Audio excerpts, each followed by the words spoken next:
Good afternoon, everybody. There we go. So my name's Oliver, as was mentioned.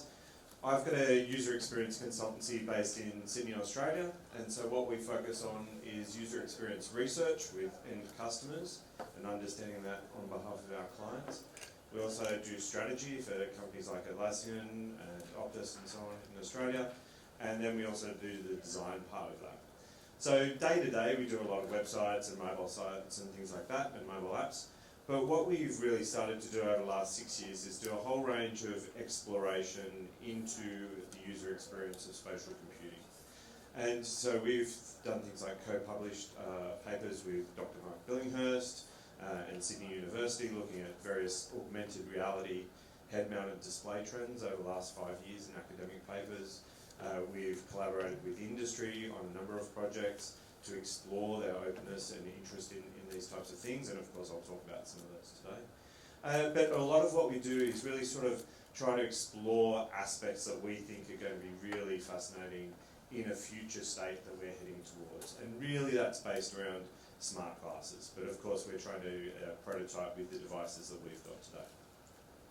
So I really like this comment from Ori that opened up the conference yesterday morning, which was learn from XR's history to create the future. And because a lot of my background's originally in that combination of academic and industry, there is so much research that has gone on before that we can really learn from, especially in the XR space, but particular to this talk, also in the context space. So there's been a bunch of research by people like Paul Dowrish and so on, who've tried to explore the aspects of context when we're designing interactive interfaces. And so there's a lot to learn from. So what I want to cover today is basically what is context and why is it useful, like why are we even talking about it, aspects of context in a bit more detail, so that we can understand and start to think through some of the things that might apply to the humans that will be using our products or your services or whatever it might be. And that's a big rabbit hole, right? Like we'll get it. I'll give you a taste of those, but I really, you'll be able to go down and work out which ones are appropriate for your project. I'll touch on our Apple Vision Pro app, which is a really simple utility, but I'll talk about why we created that for the Apple Vision Pro in relation to context. And then I'll also talk about how we're prototyping for future experiences as well. So, what is context and why is it useful? So the definition that we use is really the circumstances, the form, the setting for an event, statement or idea, and in terms of which it can be fully understood. So it's the information around the situation that informs the information that person might want to experience or can guide that experience. Okay? Now, what I'd like us to do, because it's the afternoon, is I want everybody to close their eyes just for a moment. Okay? Close your eyes and think about where you are. And think about not only being in the seat that you're on and the contact you have with the seat, but also the room you're in, the physicality of that room around you. It's quite a boxy room. But you're also in an expo theatre. You're also in Singapore, right, which might be a new country to some of you, or you might live here. But all of that information is context. And the device in your pocket, what information does that device have about you that knows about your current context? You might have an appointment in here to be at the expo hall on this particular time, this particular date, but it also holds your contacts, it holds your photos, a whole bunch of information around you. So for those of you who aren't asleep at this point, well, you can open your eyes and we can come back in. But these elements are some of the things that make up context. So specifically to interaction design, and this is one of the quotes from Paul Dowrish, is contextual awareness allows for anticipatory interactions based on personal context cues, enriching user experiences through proactive customization and assistance. And I promise that's the most complex thing we'll do for the rest of the presentation. It gets easier, the videos are at the end. But what that really thinks about, and what Paul talks about, is this relationship, and that as we interact with a digital interface, whether it's a mobile app or an XR experience, the nature of that relationship changes and other aspects of context then come into play. Conversations between people, again, can be contextually informed. but evolve as you have that interaction. So the richer the interaction, the more context can be created. And really what I like to summarise this too is that if we use elements of context, we have this opportunity to make experiences easier for people or to make those experiences richer. Okay? So, and this is from the perspective of looking forward to smart glasses, okay, where we will have a significantly reduced area of or canvas of information that we will want to have in people's visual field or just off to the side of people's visual field. If you look at Virginia Tech's research around glanceable user interfaces and things like that, we want to make sure that when they glance off to the side to get that information, that it is the right information at the right time in the right place for them. Okay? We don't expect a world where people's smart glasses will be filled up with a whole range of content all the time. So as we reduce the amount of information or area that we have to play with, we have to make it more relevant. So aspects of context. Many years ago, and again referencing that we can learn from things that have gone before, Jared Brademan presented this great talk at Mobile HCI. Actually, it was in Singapore. That's why I especially put it in, because it was back in 2008 that it was presented at Mobile HCI here. And I thought this was a really beautiful diagram of people using their mobile device and the various aspects of context for mobile device. And we've been sort of looking at this and the circumstantial aspect or the more high level aspects of culture, environment, activity, goals, attention, tasks, the interface itself, the device, the connection, and the carrier as all things that can influence that person's interaction with their mobile. And we've started to think through, and today's sort of the start of that exploration is to bring some of that to life. Unfortunately, I have this interactive way of exploring some of these relationships because as we move from a mobile device to an XR device, we dial up the things that we can know about people and their context, and it becomes inherently more complex, and therefore it's harder to contain in a single diagram, or I haven't been able to distill it down to that yet. So I had this sort of interactive thing, but unfortunately the slide presentation didn't support it, but I'll walk you through it basically in a bit more static form. So in the centre we have the person, okay, who's going to be using that device. To the left of them, we have the device that they might be using, a pair of smart glasses or XR set of goggles. Below them, we have core information about their geography, the time, the day, information, things like that. That will set their context as well. To the right, we've got other people. So how are they potentially interacting with other people in a shared experience or as a bystander experience? And at the top, we'll talk about data as well. So we're going to break into each of these sections, basically, and go down and dive a bit deeper. So of course time, day, location are key things that can inform things like language. If I'm travelling in a foreign country and I don't know that language, then the default language for a translation app is more than likely to be the language of that local country or that local area, right? So there are things that we might make contextually based assumptions to inform some of that bit. Location, so I live in Australia. Up until recently, we had an office, right? So what happens at the office for me versus what things might happen at home? Now we're going back to a home office. How does that change things? Okay, the context of my use is still in my home now, but the nature of the things that I'm doing at home now shifts in a much more subtle way because I don't commute to a place where it's clearly defined that I'm working and then commute home where I'm not working and so on. So we have to think about these things and multiple locations, and is this a client site, is this our office site? All of those types of things can influence this information. The device itself.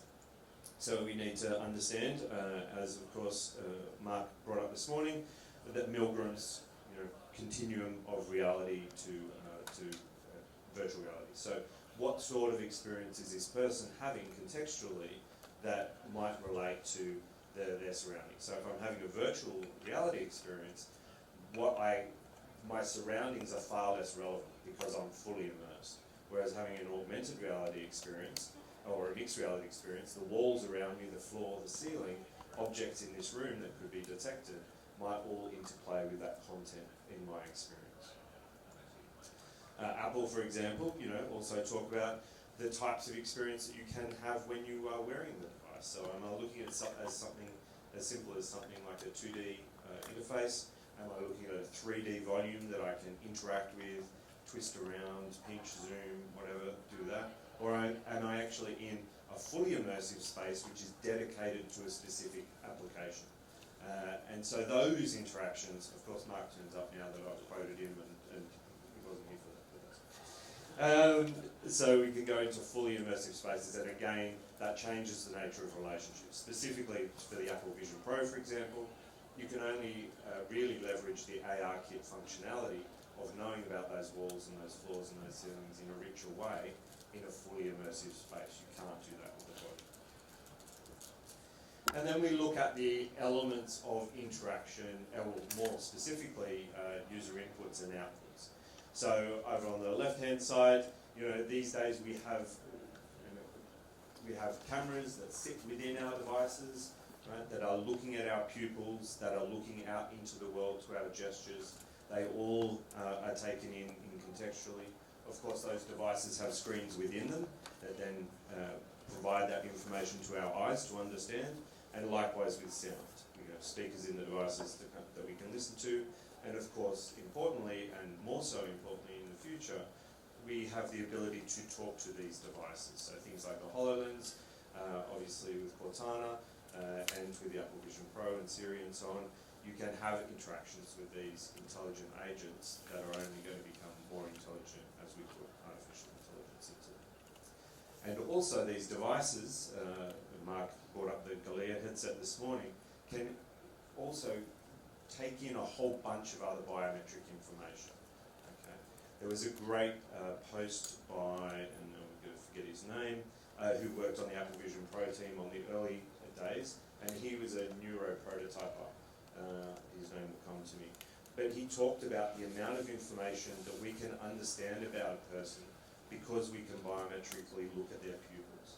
So that can be interpreted into health information, it can be your attention can obviously be understood, and that is very rich information. And one of the key things of all of this type of data, biometric data, these inputs and outputs, is the privacy and the security of the information around that data as well. And that as we know more about that human body and their context, because we can not only see what they're looking at in the world around them, we can understand the world around them in a way that we've never been able to see before, that is very private and personal information. There was a recent study looking at the nature of the type of information that people would want smart glasses to basically degrade their understanding of the experience. Okay, so we think about these experiences, but if you've got your smart glasses on and you go through the bathroom or something like that, what happens then when you walk into a public bathroom? What is that context, and how do those meta glasses or whatever they might be interpret that? And of course other information that we can now detect, so things like heartbeat and other galvanic skin response for stress and so on and so forth. So there's inputs and outputs that we have with that device can again really change the experience we're having. Sterling Crispin was his name, that worked at Apple, came around. But he actually talked about this ability for us to, or the device to actually essentially predict where we were looking, because it almost gets insight before our pupils move. The other key thing between the individual and their device is accessibility. Okay? And that can mean everything from somebody with a broken arm, how do they interact with their device because their arm's broken for a period of time, through to a whole range of different needs and behaviours and so on that might require different aspects of the device. We're very familiar with the Apple Vision Pro. One of the most fascinating things for me about the Apple Vision Pro is, even though it is a full headset and so on, you can use that and not use gestures. You don't need to use hand gestures, even though that is a key interaction method. You can use only your eyes. Or for people with low vision, they can actually have an experience of blowing up that screen because they've got the unlimited screen real estate and they can move it around differently. That's a new experience where they might not have as much sort of social impact, whereas they might have to really go up close to their physical PC screen or to their mobile screen. They don't need to do that. People don't know that their screen is 4 foot tall. All those types of things. So accessibility is another key aspect of that. As I mentioned, we've got the context of who am I interacting with. So am I having this as a solo experience, in which case I might want to present more private information to me, or am I having a shared experience? And can other people see the content that I'm seeing? Is it presented in the same way, or is it presented slightly different to them? And then we also have bystander experiences as well. So what do we want to show out to other people who might be observing either our individual experience or that shared experience with somebody else? So we have to think about these relationships. And again, drawing on Apple's sort of human interface guidelines and so on, how do we consume content in this way in a shared experience as well? Are we all lined up next to each other? I have a call with Berlin and Canada once every 2 weeks, and we sometimes share content or look at an object. And the nature of that content defines, are we all looking, are we all sort of want to stand around this and observe it together? Or is it something that's off to the side that we might want to refer to in that last one, but mainly the focus of our interaction is between us? And for those of you who get to go to AWE USA a couple of months ago, there was an amazing talk by the Magic Leap team who talked about how all the HCI research and the UX research between that collaboration process that they did to create the Magic Leap workshop application. So the nuances of things like cultural influence on how close people could get together, to get to each other, in a combined workshop experience might be very different. The way that people interrelate in those sorts of experiences, especially if you are enabling, cross-cultural experiences, then they can be hugely valuable. And then the data set. So, everything, the information on your device, where are you going to be, what's your to-do list, who do you know, all of that information can drive context, and I'll loop back to that towards the end as well. So there's just some aspects, and you can imagine for each and every one of the services that you are involved with or work on, that there are particular aspects that are directly more relevant to that service that you're creating, that you might want to get some elements of context, again, to drive this. So, let's talk briefly about Day Ahead. Day Ahead is a very simple application for the Apple Vision Pro. Its whole purpose is to give you a glanceable information visualization of your day. Okay? So I'll talk you through it really simply. We've got a clock there on the left. When we started getting in, and we came to the Apple Vision Pro here labs just before AWE Asia last year, we got to use the Apple Vision Pro for the first time. There's no clock in there originally, right? So we wanted to provide people with a clock because we wanted people to put this somewhere in their spatial computing experience. This is not an app that you go in and you just look at this. This should be sitting alongside your email and your so on and your web browser, etc., and your Notion and your Slack when you're doing your general computing experience in the Apple Vision Pro. But you might not want, what we thought, to have a full screen calendar there. That's a big white block that takes up an iPad-sized screen real estate. You might want to just glance and go, okay, well, I can set what time my day starts, I can set what time it finishes, and I can see I've got two meetings that are about an hour long, and I've got a little meeting after that second one, and where the silver ring is basically is where you are. Here's somebody else talking about it. Feedback. Now, Fantastic Cal isn't the only calendar app I use on Vision Pro. There's an app called Day Ahead that I've been using. And Day Ahead is a really interesting app. Instead of having like a window like you would traditionally do for an app, this just has a 3D tube. And inside it are your calendar events. So you can see your events and when they will be happening. You can see where you currently are and how far along your events are.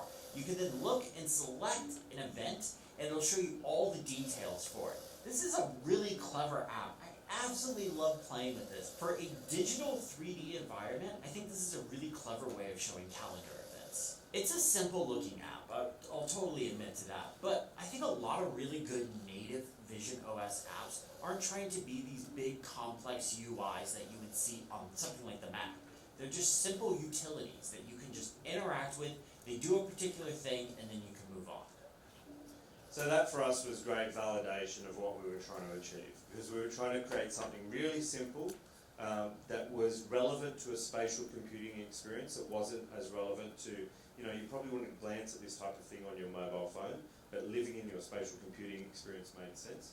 It was small and simple. We're a UX agency, we don't do development. One of my team did this over a course of a week and built it. It was amazing.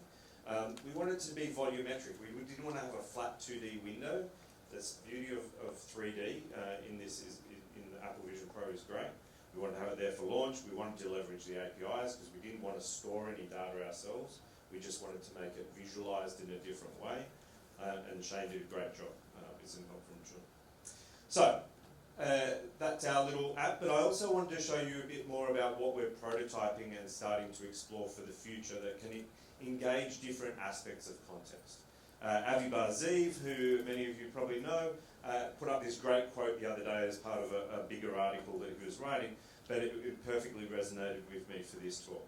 Prototyping small aspects of future UX that feel magical can strongly hint at what people actually want to use in future products. So many failed products fail to do this properly. And this is what we love about what we do. We get to play with stuff and to explore. We did a project for a client which was all about electric vehicle charging. It was redesigning a mobile app, but we also identified aspects of that customer journey that couldn't be really dealt with properly by that mobile app and could only be dealt with potentially in the future with a pair of smart glasses. So we mocked up some of those experiences just for fun. This is one that's looking at people with low vision. And in this case, we're sort of closed door 6 meters away. Pull or push leveraging handle. Swing. technology Door that 3 is in your meters away. iPhone, but Door 2 interpreting meters into away. what it might be Door in a 1 set of meter smart away. glasses. Text. Hold and hard. Level 2. Studio 206. Contextual. Door 45 centimeters away. So the technology is essentially there. We're just repurposing it for a different type of engagement. Hey guys. For those of you last year, that was you. And Josephine, you got like this one? See it too. Okay, so we're just playing with ideas. We're combining what comes out Apple Photos sort of thing, that concept as well. This is one looking at the focus modes on iOS, if you haven't seen those. So I glance up in my visual field and it might show me the current focus mode. Arriving at work. Then I hit a geographical fence, like a geofence, and it presents the context of that focus mode relevant to that location, right, as I change the geographies. And here's the last one that we enjoyed playing around with. We've prototyped a lot of these on the Magic Leap 2. This one's a Magic Leap 2 one. And this one's all about proximity. We don't want to fill the space with content, but we might have placeholders so that when we're about to walk out the door, we get the information to go, hey, it's going to rain over the next hour and a half, bring an umbrella. Your iPhone battery is low, take a charger. What are the bits of information that you need to know in a particular space or place as you approach that? So how can we scaffold this information in an appropriate way?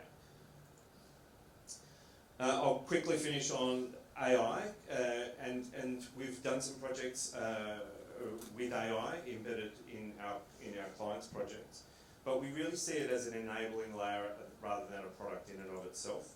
And one of the things that I think there's a huge opportunity around is because of the nature of all these aspects of context that I've talked about, and potentially more, how are we going to make sense of this? We can't do it with a rules-based engine, it's just going to get too complex. So AI could potentially really fill in on that role. And Vidit Bhargava wrote an amazing article a couple of weeks ago talking about the nature of mobile apps changing and how we don't really need to go into mobile apps anymore. We can have experiences outside the apps, whether that's through widgets or through an intelligent agent or whatever. But talking about all this information, and he's referring to Apple Intelligence here, but that personal context, all the information that we can get and build up a customized personal information set, and then through various user input and ambient input, that other contextual information that I talked about, have an output as well. And so he gives a classic example of, a coffee, right? Like, so you can say something like, order my coffee for pickup when I leave home.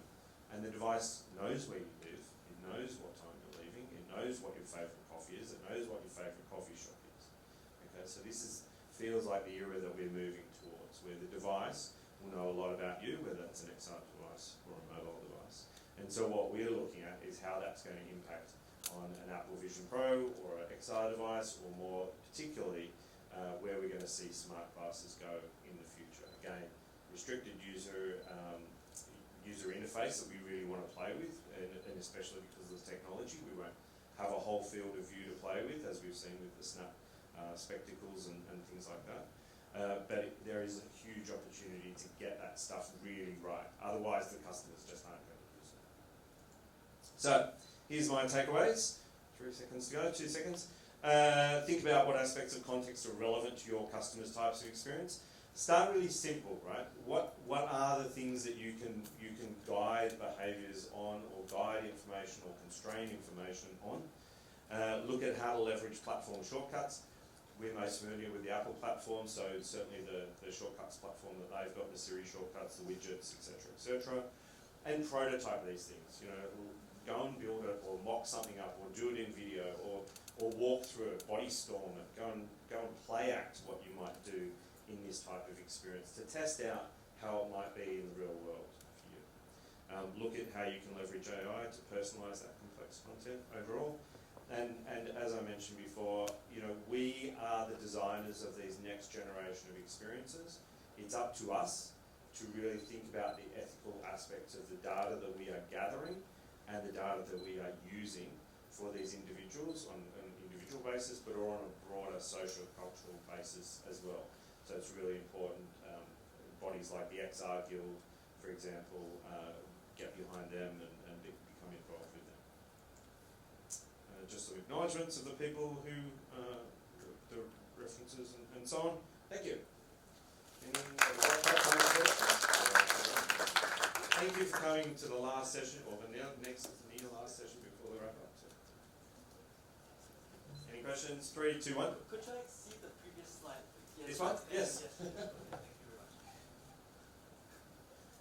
Actually, I have a question. Yes. When you talk about context, it seems like you have a specific way of defining what it is. But can that become problematic sometimes? Give me an example. So we tend to think that in order to recognize people, that their facial features, their general size, their gait is important.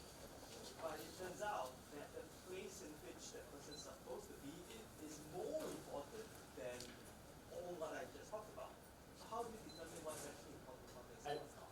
And so that is a beautiful question. And so if you look at Paul Dowrish's work, and this is some of the stuff I quoted on, I think that's some of the things we need to explore. What does that context, what does the people's relationship with other people, or the cultural aspects to that, how does that change people's individual interpretation of that? So as we would always say as a user experience consultancy, we need to go out there and research that, right? Especially if we're dealing with a particular project where we know, or we think we know, what some of those elements of context are. How can we make sure that we're getting the right ones and validate them? I don't have an answer, but the answer is to understand it better. Thank you, everybody.